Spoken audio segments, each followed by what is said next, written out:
старинная, забытая практически песня, в которой есть выражение «Туманы, мои растуманы». Музыка Захарова, слова Исаковского. Эта песня родилась в апреле 1942 года. Работал Захаров над мелодией долго и упорно. Он говорил, песня должна быть такая, чтобы ее хотелось спеть самим партизанам. В ней должны быть мужественность, уверенность и серьезность.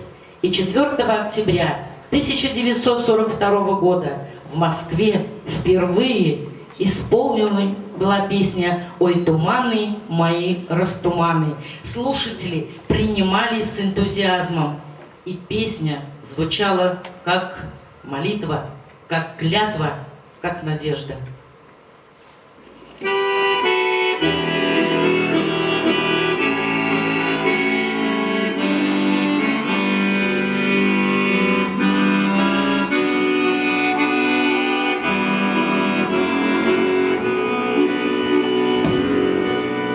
Ой, туманы мои, растуманы, ой, родные леса и луга, уходили в поход партизаны,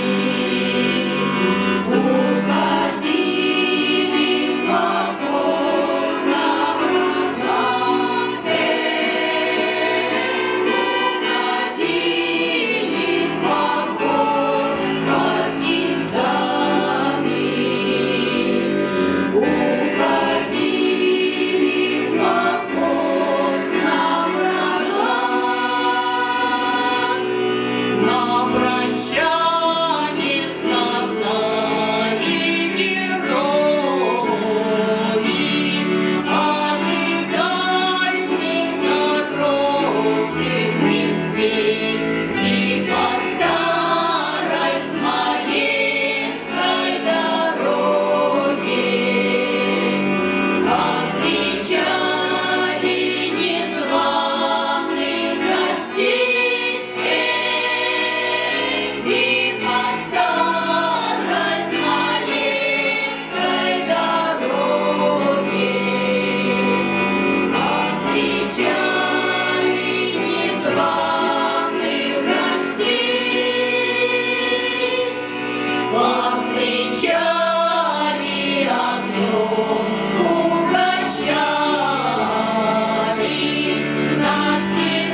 Народный вокальный ансамбль «Веснянка». Я приглашаю наш коллектив в зал занять место в нашей импровизированной гостиной.